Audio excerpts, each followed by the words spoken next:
तुलसीदास जी की प्रार्थना से प्रसन्न होकर हनुमान जी अपने फकीर स्वरूप को छोड़कर अपने वास्तविक रूप में आ गए। हनुमान जी को अपने समक्ष देखकर तुलसीदास जी की आंखों से अश्रुधारा बहने लगी और वे भाव विभोर होकर हनुमान जी के चरणों में गिर गए और अपनी भक्ति भावना को हनुमान जी के सामने व्यक्त करने लगे।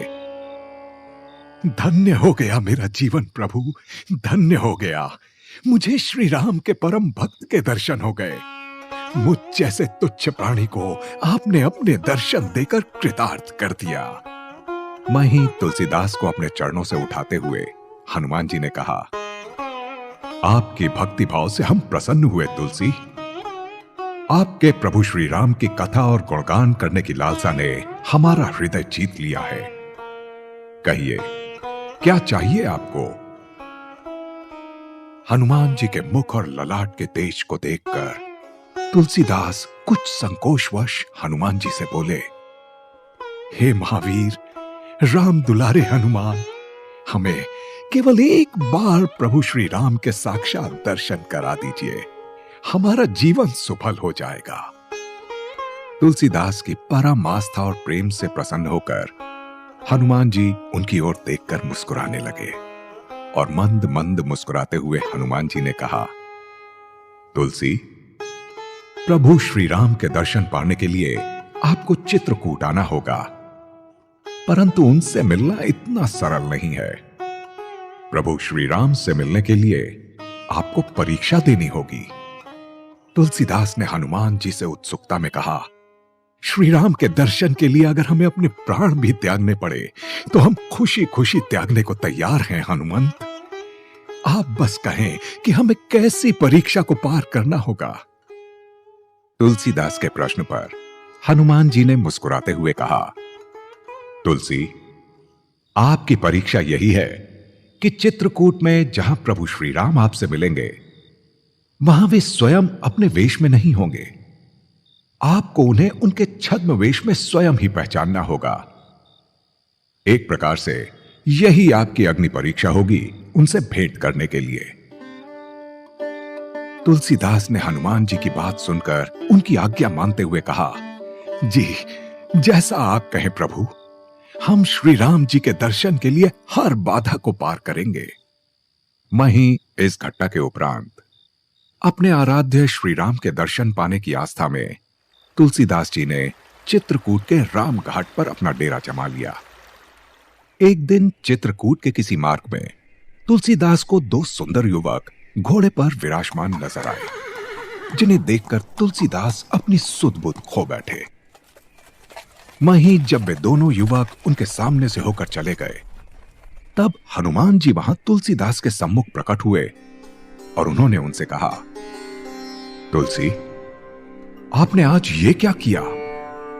प्रभु श्री राम स्वयं यहां लक्ष्मण जी के साथ पधारे थे और आप उन्हें पहचानने की जगह उनकी आभा और स्वरूप पर मंत्रमुग्ध हो गए।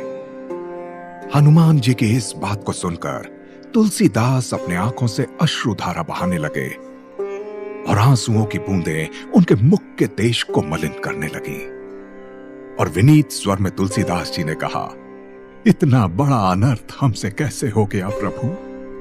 हम कैसे अपने आराध्य को पहचान नहीं पाए? हमसे भारी भूल हो गई बजरंगबली। तुलसीदास को रोता देख हनुमान जी ने उन्हें संबल देते हुए कहा, अश्रुधारा ना बहाइए। तुलसी, मेरे संग प्रभु राम के गुण गाइए।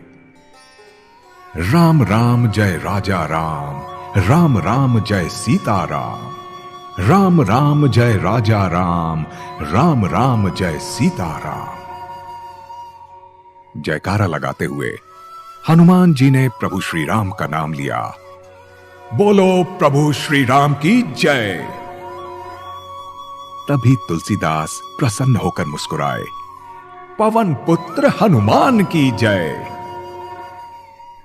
हनुमान जी ने तुलसी की ओर देखते हुए कहा, तुलसी, संबल रखिए, प्रभु श्री राम अवश्य आपको दर्शन देंगे। आपकी भक्ति निस्वार्थ है।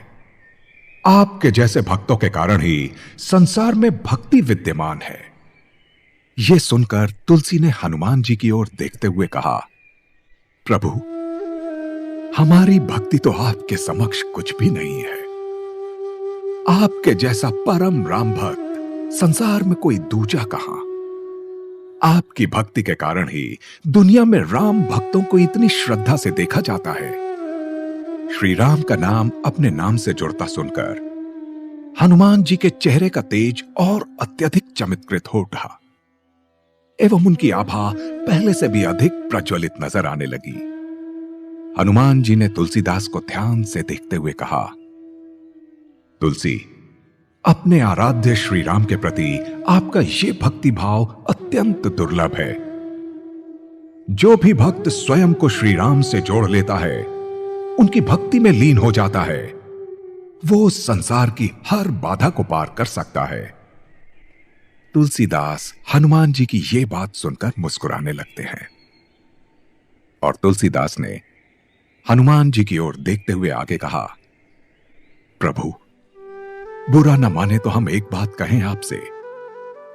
हमने दुस्साहस करते हुए आपके ऊपर संपूर्ण हनुमान चालीसा लिख तो दी है, परंतु हम आज भी आपके बारे में संपूर्ण रूप से जान नहीं पाए हैं और हमारे भीतर इतना सामर्थ्य भी नहीं है कि हम आपके विषय में जान भी पाएंगे।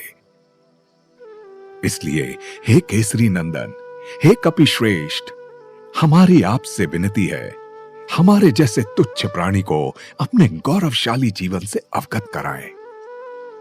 प्रभु, मेरी आपसे विनम्र विनती है कि अपने बचपन के बारे में हमें अवगत करवाएं। अगर आपकी आज्ञा हो तो हमें शुरुआत से लेकर सब कुछ विस्तार से जानना है आपके बारे में। इतना सुनते ही हनुमान मुस्कुराने लगे और मुस्कुराते हुए ही उन्होंने कहा, तुलसी, अवश्य सुनाएंगे हम आपको अपनी कहानी, स्वयं अपनी मुखवाणी।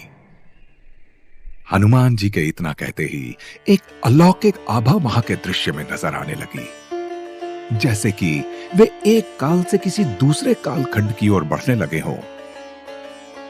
और अगले ही क्षण हनुमान जी तुलसीदास जी को अपने जन्म की कथा विस्तार से सुनाने लगे।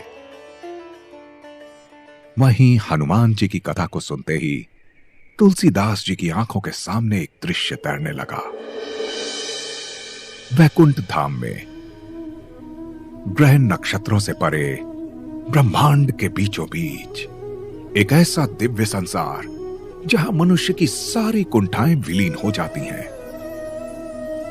मनुष्य जब अपनी आत्मा की कुंठा से मुक्त हो जाता है तो स्वयं वैकुंठ धाम पहुंच जाता है। यही है मनुष्य के मोक्ष का संसार, भगवान विष्णु का संसार, वैकुंठ धाम। अपने वैकुंठ लोक में भगवान विष्णु विराजमान हैं और माता लक्ष्मी उनकी सेवा कर रही हैं। इस समय भगवान विष्णु के नेत्र बंद हैं, जैसे कि वे अपने नेत्र बंद करके ध्यान लगा रहे हों, किसी विचार में मग्न हो, परंतु उनके अधरों पर एक मृदु मुस्कान खेल रही है। तभी वैकुंठ धाम में एक साथ अनेक देवतागण भगवान विष्णु के आगे गुहार लगाकर कहने लगते हैं, त्राहि माम प्रभु, त्राहि माम, त्राहि माम प्रभु, त्राहि माम। एक देवता ने भगवान विष्णु से विनती करते हुए कहा, हे पालनहार, एक विकराल अंधकार समस्त संसार को अपने अधीन कर लेना चाहता है। तभी दूसरे देवता ने कहा, हे नारायण, कृपा करें प्रभु। एक बलशाली राक्षस ने तीनों लोकों पर अपना आधिपत्य जमा लिया है, जिससे संसार के सभी मानव जाति समेत जीव जंतुओं में हाहाकार मचा है। देवताओं के विनती भरे शब्द सुनकर भगवान विष्णु के नेत्र खुल गए और उन्होंने सेवा कर रही मां लक्ष्मी को रुक जाने का संकेत दिया। नारायण नारायण। तभी एक दिव्य रोशनी के रूप में वैकुंठ धाम में समस्त देवी देवताओं के सम्मुख नारद मुनि प्रकट हो उठे और भगवान विष्णु के समक्ष जाकर प्रणाम करते हुए उन्होंने कहा, हे नारायण, प्रणाम। धरती लोक पर पाप पुनः अपने पैर पसार रहा है। प्रभु, यदि शीघ्र कोई उपाय नहीं किया गया तो पृथ्वी का अंत सुनिश्चित है। कृपा करो पालनहार। वहीं अब तक मंद मंद मुस्कुराते विष्णु के चेहरे पर एक विचित्र भाव प्रतीत होने लगता है और वो अपनी इच्छा शक्ति से स्मरण करते हुए वैकुंठ धाम में ब्रह्मदेव का आह्वान करते हैं।